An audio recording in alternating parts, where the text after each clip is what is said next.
It happened during a torrential downpour at the capital cemetery on the outskirts of the city. Two people stood before the castle, and the tension between them grew heavier with every passing second. What kind of absurd situation was this? The man broke the silence and asked in an icy tone. He told the girl that someone like her should not have come here. The king of mercenaries, Gerald, leader of the Black Squad, asked whether Miss Lilia Delphine truly understood where she was. Yes, of course she did. People said that no matter how complicated the order, this place would carry it out, and that was why she had come. That was right, the king of mercenaries confirmed. For them, nothing was impossible. She could even order them to bring her the emperor's head. But he also reminded her that the greater the danger, the higher the price. Yet that was precisely why Lilia had come. She asked him to marry her. What? He asked in shock. The girl replied that she would choose the time and place, and, on the wedding day, he had to kidnap her and then become her husband. Huh? Gerald answered mockingly, letting out a tense breath. What kind of nonsense was that? He explained that this was the mercenary guild, not a matchmaking agency, and told her to find a groom somewhere else. No, Lilia explained firmly that she had come to the right place. The feared Black Squad, and its leader, the king of mercenaries, Gerald. She repeated once more that she intended to marry him. What did you say? The man asked. She knew this man's true identity. He was the long-departed Crown Prince Arpad and the bearer of ancient dragon blood. This man was cruel by nature, always ready to cut off the head of anyone who stood in his way, a man destined to become a mad tyrant. She had come to him not to beg, but to place a commission. The young lady knew exactly who he was, yet still asked him to kidnap her and force her into marriage. You understood correctly, she replied cheerfully. Her request was simple. Immediately after the kidnapping, they would sign the marriage contract and have it certified at the temple. She wanted to continue, but the man cut her off with a cold "enough." He only felt that his time was being wasted, and in a threatening tone asked whether she was making a fool of him.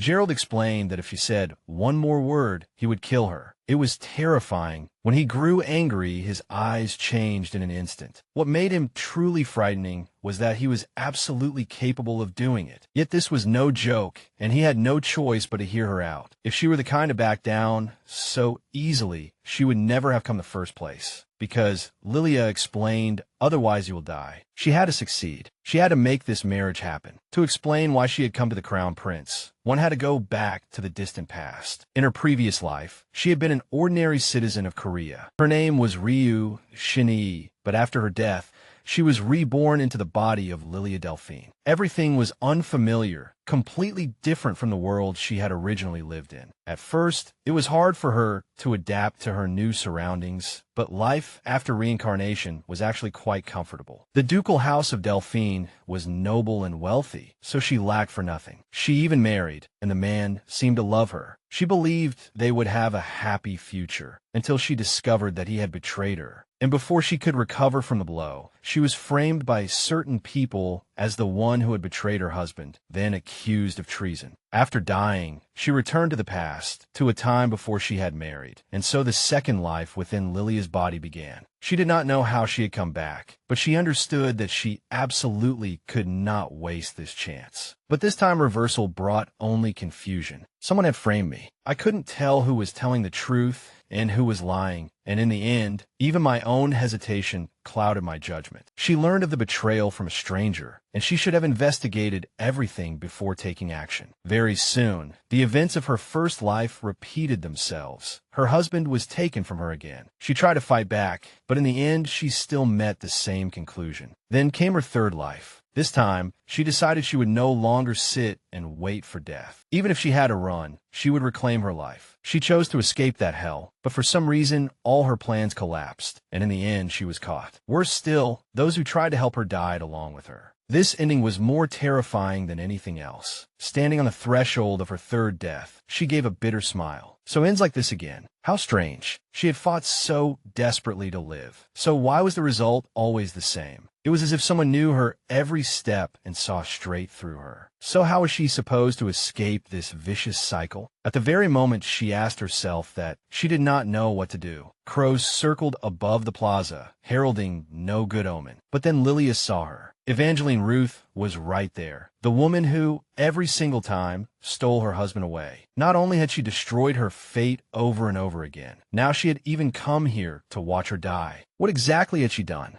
Evangeline's lips moved slightly, as if she were whispering something. Lilia focused and listened carefully. Goodbye. The woman murmured with a smug smile, like the heroine of this novel. Now everything you have will become mine. Don't worry, I'll replace you gloriously. Most horrifying of all, she said it in Korean. That was why Evangeline had said, hurry up and die. Goosebumps rose all over Lilia's skin. It was a chilling realization. She understood that this woman, just like her, was someone who had been reborn into this story. After the blade took her life, Lilia opened her eyes once more. As if jolting awake from sleep, the girl gasped sharply and came back to herself, asking in disbelief. She came back again? Damn it, she screamed. Those two were both bastards. How many times had that woman and that scoundrel toyed with her? Now, Lilia finally understood why the ending was always the same, and finally knew who had been manipulating everything behind the scenes. The problem was that, unlike her, Evangeline had no idea she was living inside a book. She had stubbornly wanted to kill her, because she herself was the heroine of this novel. Of course, Lilia could not be sure that was the only reason, but as long as she recalled her gaze, her tone, and the way she bewitched everyone around her, there could be absolutely no doubt. Thinking carefully, everything had come too easily to her. Not just the love of her fiancé, but even the great high priest and the lord of the magic tower. The most powerful figures in this world had all fallen at her feet. And so, in the end, she gained the title of Crown Princess. In other words, Evangeline had been taking away everything that originally belonged to her, step by step. And she herself had vanished from the pages of this story in humiliation every single time. That explained it, but also made her so furious that, half a minute later, Lilia finally decided she had endured enough. Sitting on the bed, she thought back on how she had always tried not to alarm anyone in the past. But it was precisely because of her weakness that the people she cherished died. Now that she knew everything before her was merely a script written by someone else, she would no longer wait helplessly, even if she did not know the plot. In this story, where she was the true heroine,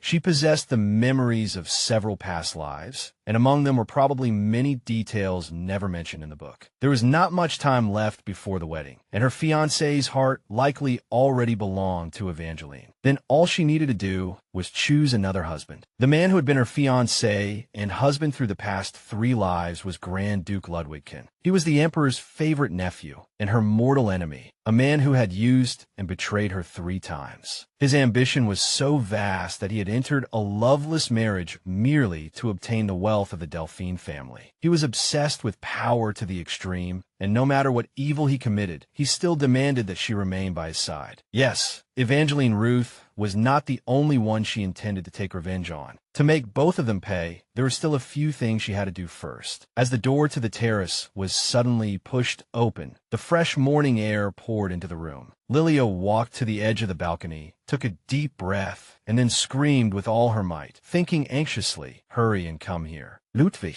what? Ludwig asked in shock. For a moment, he could not speak. He had rushed over as soon as he heard the commotion. But what was this? He asked his fiancée what this sudden fit of caprice was supposed to mean. How could she say, on the day before their wedding, that she did not want to wear the wedding dress? The girl cried stubbornly without answering, and he finally shouted at her. Explain yourself. Tomorrow was their wedding, and she herself had said more than once how much she loved that dress. Calm down. The girl's sister and brother tried to persuade them, saying it was inappropriate to quarrel on the eve of the celebration. She told the Duke that all brides became nervous before a wedding, and also said that her brother should be more tolerant of her. Disgusting. Lilia cried as she thought in revulsion. She absolutely would not wear the prepared gown. In her first life, she had worn it in ignorance, never imagining what malicious connection was hidden in it. But after the ceremony, Evangeline had whispered to her, "Silly Lilia, you didn't even notice that this gown was embroidered with the initials of your and Ludwig's names." She asked if Lilia really thought she was the heroine of this world. In reality, she was nothing more than an obstacle. After saying that, she had laughed mockingly. All Lilia knew about Evangeline was that she was the daughter of the current empress, and relying on the fact that she was related to the ruling family. Despite having no royal blood, she still sought to control everyone in power, which was why she was so desperate to get her hands on Lilia's husband. But how dare she shamelessly cling to his arm like that? No one would treat someone else's fiancé that way. Though you never had any sense of shame to begin with, Evangeline. But now, she no longer cared about that.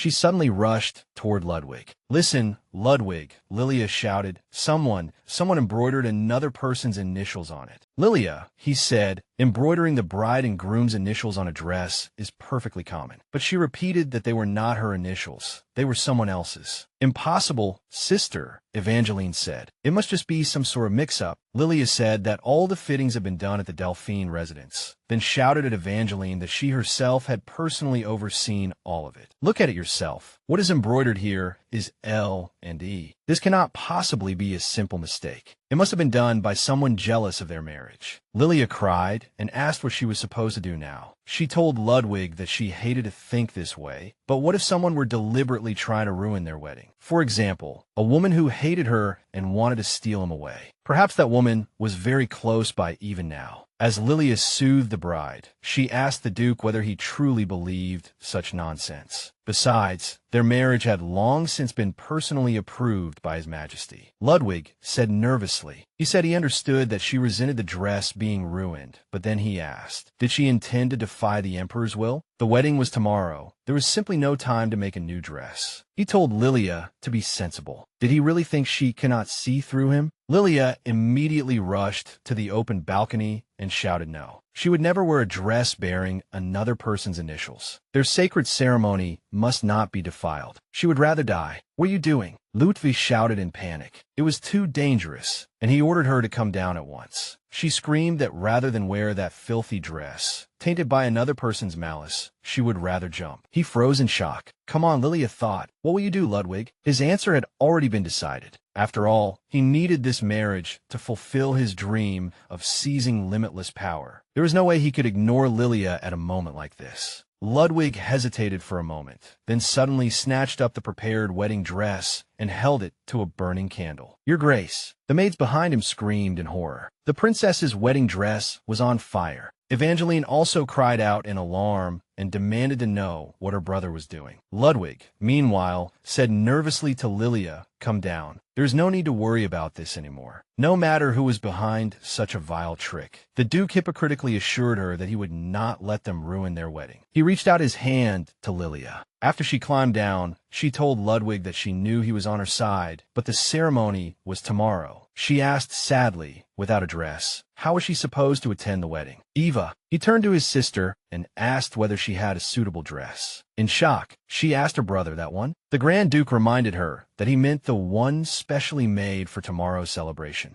The very dress His Majesty had bestowed on her for her birthday. It could perfectly well serve as a wedding gown. She would give it to her future sister-in-law. Lilia had only meant to teach Evangeline a lesson and punish her rudeness. But who could have expected that in the end, she would even lose her gift as well? This should have been done long ago. And as for those initials on the gown, it seemed everyone actually knew perfectly well what was going on. They had probably been instructed long ago to pretend not to notice while preparing for her wedding. She had to pull herself together, the girl told herself. Her revenge had not even truly begun yet. The most important thing, and perhaps her final chance, was the engagement ring Ludwig had received on the Emperor's birthday. She did not know why, but with every regression, the gemstones on the ring dimmed one by one, and each time she regained consciousness, it was on the night before the wedding. Now, even the last diamond had lost its luster. She would probably never be reborn again. This was her final chance. After a while, there was a knock at the door, and Annie entered. She had come to check on the young lady and see whether she was all right. "Annie," she said. The maid was startled. Her mistress's eyes were terribly swollen. The girl asked if it hurt very much. "It's fine," Lilia answered, thanking Annie for her concern. This maid was the daughter of her wet nurse, the one who had sacrificed her life again and again trying to save her. She said she would go fetch a hot towel for her eyes right away. Lilia swore to herself that in this life she would save her. "By the way," Annie said quietly, "those initials on the dress looked like the name of Marchioness Ruth's daughter." What shamelessness to embroider the name of that woman who was always circling around the Grand Duke. She had said more than once already that the woman looked suspicious. Fortunately, it turned out she was not the only one who had been suspicious. Lilia thanked Annie, then heard that Beltane was looking for her. She sent word telling him to come tonight. After night fell, Sir Linus Beltane, a knight of House Delphine, entered the study. In her third life, it was he who had helped her escape. Unlike most of the Delphine family's knights, he was the only one who had never betrayed her. He apologized for this sudden visit and said he had something important to tell her. Aside from Annie, he was her only true ally.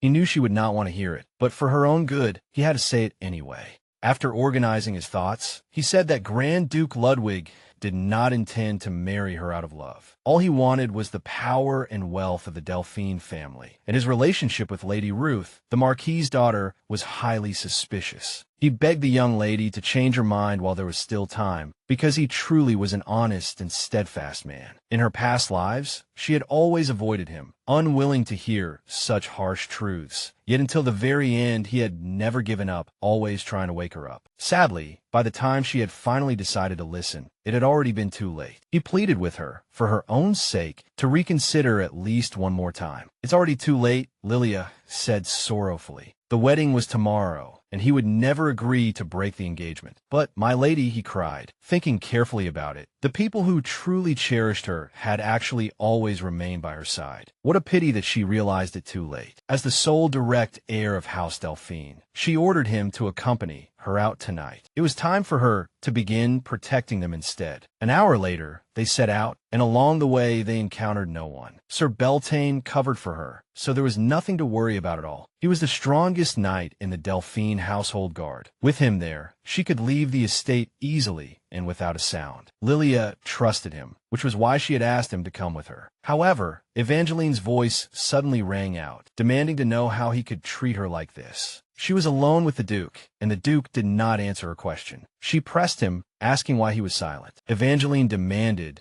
that he say something at least. How dare he give away the dress her mother had specially made for her? Evangeline calmed down. He spoke apologetically. Did she want people to hear them arguing in the middle of the night? If she had not embroidered her own initials onto Lilia's dress, things would never have turned out this way. She knew perfectly well that in order to oppose the Crown Prince, he needed the full strength of House Delphine. So why had she caused such a scene? He asked. Of course she knew. So she asked him in return whether he really thought that she and her mother had put so much effort into this wedding only for all of it to go to waste in the end. She had endured everything for this. If he understood that, Ludwig roared impatiently, telling her to stop tormenting him over something so trivial. It was only a dress. Those dismissive words completely enraged Evangeline. Her reply was simple, yet enough to convey all the fury surging in her heart. The onlookers were also utterly shocked by the young woman's actions. Lilia thought she had struck him, and only after a moment did Evangeline realize that she had already let go of his hand. "I'm sorry," she cried out in a panicked stammer, saying she had gone too far. But the Archduke, as if humiliated, rejected her concern and roughly ordered her not to touch him. He ordered her to return to the imperial palace at once and forbade her from showing her face at tomorrow's ceremony. If she dared ruin everything again, Ludwig threatened, he would not be so merciful next time. She chased after Ludwig as he stormed out. Lilia sneered inwardly. A crack had finally appeared between them. How ridiculous. In her previous life, they could not bear to be apart for even a single day, and yet, because of these nobodies, her life. Just wait, the young woman thought. This time, she would make every single one of their plans collapse. "My lady, please calm down." Mr. Beltane took hold of her hand, which was trembling with rage. He immediately apologized for his impropriety, but when he noticed her shaking, he could no longer suppress his concern. Beltane was terrified that her heart had already shattered. Yes, for the sake of those who truly cared for her. For their sake, she had to live. She would no longer retreat because of her own cowardice. Nor would she continue turning a blind eye to reality like the greatest fool. She had only one last chance left, one final gamble with her life as the stake. In this life, she would pull Prince Arpad to her side, use the knowledge from her past life to earn his trust and help him. Dragon's blood flowed through the imperial family's veins, and with it came an inherited madness. The purer the bloodline, the more violent the frenzy. Crown Prince Arpad's bloodline was as powerful as that of the founding emperor, and in the end he completely lost his reason, whereupon the emperor placed Ludwig on the throne instead. To fight against all this, Arpad hid himself in the underground tombs beneath the necropolis and operated under the name Gerald, king of mercenaries. In the future, he always died at the hands of his own father, but this time she would not let him die because she knew how to save him. And in order to save him, no, more precisely, to save herself. She came before him and spoke the words that foretold his death. "What do you mean I will die?" the Crown Prince asked, staring at the young woman in disbelief, demanding to know what she was talking about. The Crown Prince had no way to refute her proposal, because in every one of his past lives, he had died because of his madness. She said that if the king of mercenaries accepted her commission, Crown Prince Arpad would be able to ascend the throne while retaining his sanity. But if the emperor discovered his dual identity, then not only would he lose any chance at the throne, even his life would be in danger. Arpad froze. She spoke as if he truly had some shameful secret. But if his double identity were exposed, he really would be in serious trouble. That would be bad, he said. If His Majesty regarded his men as a private army plotting rebellion, it would be a disaster. Lilia was delighted inwardly, thinking they had finally come to understand each other. If things kept developing like this, everything would go smoothly. But things did not go as she wished. Suddenly, the prince's eyes filled with blood-red menace. The young woman's chest tightened, and she shivered in alarm. His gaze had changed. With a single sharp movement, he subdued the young woman and made Lilia Delphine listen carefully. His patience was at an end. He said that what he could tolerate least was people trying to manipulate him. This talk about how she knew his identity and could help him become emperor. It all sounded arrogant as hell. He shouted angrily. Did she not realize she had touched his reverse scale? No, Lilia had never imagined Arpad would be enraged to this extent. If she died here, her last chance. No, she could not give up like this. For the first time in this life, she had dragged Arpad into this game. If she could not persuade him now, she would still die at Evangeline's hands, just as she had in her previous life. Fine. If that was what he wanted, then let it happen.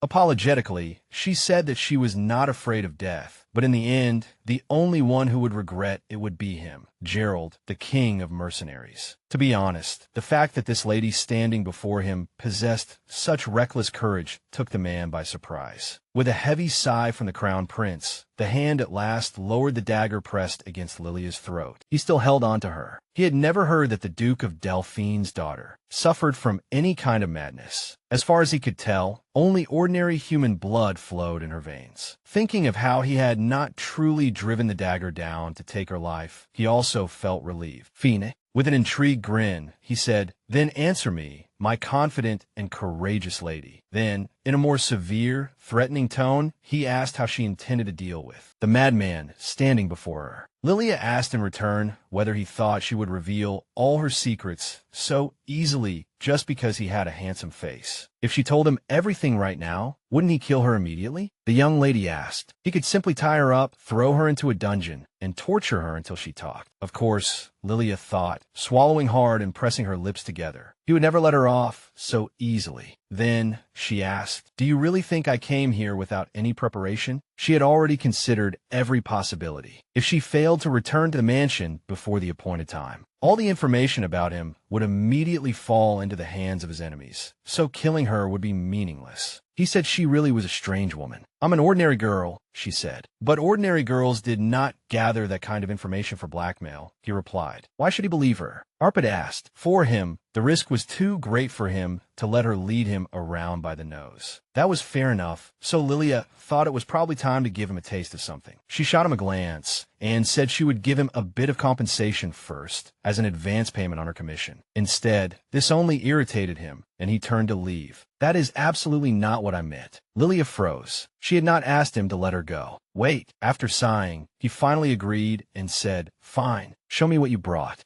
Lilia handed the bundle to him and told him to open it. After unfolding what Lilia had given him, he said that if this was some sort of trick, he swore he would have her head. Agrippina's tear, Lilia said, one of the 5 divine stones. It was the very thing he had been desperately seeking. So long as he accepted her commission, Lilia said she would tell him where the others were hidden. Gerald gave a contemplative chuckle and admitted that it was indeed a rare item. But did she really think that he, the Crown Prince, would be moved by nothing more than a single stone? This is no ordinary stone, the young lady explained. It is one of the 5 holy relics, something you have been searching for years. And yet she had simply placed it directly into his hands. However, there was one thing he still did not know. Arpad pricked up his ears. Neither Agrippina's tear nor any other stone or holy relic could calm his madness on its own. The moment she said it, he would understand that the true cure could only come through her. Lilia cried out as the prince attacked. She had known all along that such bold words would anger him. He bared his teeth in irritation, his tone overbearing. He did not strike her. Instead, he drove the dagger down hard beside her and threatened, "I'd like to see what you'll use to repay me in the end." She refused to back down as well. Lilia said that she would help him ascend the throne while keeping his sanity intact. "Explain in more detail," he ordered. "If you're trying to lure me into some political trap with these fairy tale words, then don't expect to leave here alive." And she told Gerald, the king of mercenaries, that this he would naturally learn after accepting her commission. The young woman reminded him that she had already paid in advance, and that the choice now lay in his hands: reject it or accept this challenge. It was the most absurd commission he had ever taken in his life. Fine, he would accept it, but she had to remember that she was obligated to fulfill her promise. Today, the blood moon had risen. She said that merely looking at it always made her skin crawl, and asked whether His Highness would be coming back. He said he was busy. However, the sound of heavy footsteps had already begun to echo, heralding something dreadful. The servants shuddered and shrank back the moment they saw the crown prince standing in their way. "Why had you arrived so early?" the chief steward asked timidly. "Early?" Arpad asked in return. He was merely coming home. The crown prince asked them what was wrong, or were they afraid? Afraid that in a fit of rage he would slit their throats? The man hurriedly said they meant no such thing, but he ignored the attendants and headed straight for his room. Almost no one knew that on the day of the blood moon, he descended into the underground catacombs to suppress his madness. In the entire empire, almost no one. No, it would be more accurate to say that on the entire continent, no one knew. Yet that woman possessed information on both identities at once: the king of mercenaries and the crown prince. She had stretched out her hand and said that with the goddess's blessing, she would help him keep from losing his mind. This humble servant begged her to let her will serve as proof of her words. In fact, she had even shown that if she was lying, he could take one of her hands. She swore by the goddess she could calm his madness, what it meant to tame madness, where her knowledge came from, and what exactly that woman herself was. The crown prince thought that none of it was certain, but at the very least, he had to protect her from Ludwig. Now he understood that this request was simply impossible to refuse. This woman had the audacity to blackmail him so shamelessly. It seemed that tomorrow would be the lady's wedding. On the morning of her fourth wedding, a day she never wanted to experience again, Ludwig started off by roaring at the top of his lungs. "Do you understand what an absurd situation you've put me in? With a weak temperament like yours, how are you supposed to fulfill the duties of an archduchess? And even if you're upset, what happened to your neck? Where did that wound come from?" he finally asked. "But Ludwig," she cried, "at dawn, a spy broke into my room," the Duke thundered angrily. In tears, she confessed that when she opened her eyes, someone had already been holding a blade against her throat. "Don't talk nonsense," Ludwig shouted. The guards had been doubled yesterday, and soldiers were posted everywhere. Had she simply had a nightmare and stupidly injured herself? Lilia asked back whether he truly thought she would harm herself if it had not been an intruder. Then if it was not an outsider, someone inside the estate must have done it. Someone had to be trying to ruin their wedding. She told him that someone loved him and wanted to stop their union. By the way, she asked where he had gone that night. She had called for him countless times. Could it be that he had been with another woman then? Feel some of this pressure yourself, Ludwig, she thought. She would never let him have a moment's peace. "Lilia," he shouted, masking his fear and enraged that she had struck the truth. He said that on the day of their sacred wedding, she ought to learn to control her tongue. He roared at her to stop bothering him with this nonsense. He bellowed that even if she kept acting this willful on the morning of the wedding day, would it make her feel any better? She let out a frightened scream. Just then, the door was flung open so violently that Ludwig jumped, and the air instantly fell into a tense silence. "Why, your majesty?" the emperor, the archduke, stammered in terror. "Caught red-handed, Ludwig, you degenerate!" His uncle roared angrily. "What in the world is going on here?" the emperor thundered. "Why, your majesty?" his nephew answered in panic. His majesty had finally arrived, Lilia thought. This was exactly why she had kept provoking Ludwig with all that nonsense. She remembered that in every life, the emperor came in the morning to offer his congratulations. But Ludwig had been completely unprepared for this sudden visit, and most likely, The emperor had already heard their quarrel in the corridor. He did not trust his own son, which was why he had chosen his nephew, Ludwig, but now he was thrown off balance. Seeing Ludwig make such a scene with the bride in a marriage he had personally arranged, arguing with the bride on the wedding day, his uncle shouted furiously. Ludwig hurriedly tried to explain that it was merely an unfortunate misunderstanding, and asked Lilia whether that was not the truth. What he said was true, she replied, apologizing for the disturbance just now. But then the emperor noticed the bruises on the young woman's hand and asked in disappointment whether he had now sunk so low as to lay hands on his own bride. His Majesty said he was deeply disappointed in him. Ludwig timidly argued that this was not the case, that those bruises had nothing to do with him. With quiet pressure, the emperor reminded him that it was he who had personally arranged his engagement to Lilia Delphine. If he disappointed him one more time, then he would have no choice but to find a replacement for him. That was how His Majesty threatened his nephew. Useless fool. The emperor clicked his tongue and turned away. And just like that, it was done. Now all that remained was to wait for her to be abducted. The ceremony continued, and they rode into the city in a carriage, surrounded by countless voices of congratulations along the way. Archduchess, the people called, you two are a match made in heaven. May the gods' blessing descend upon you.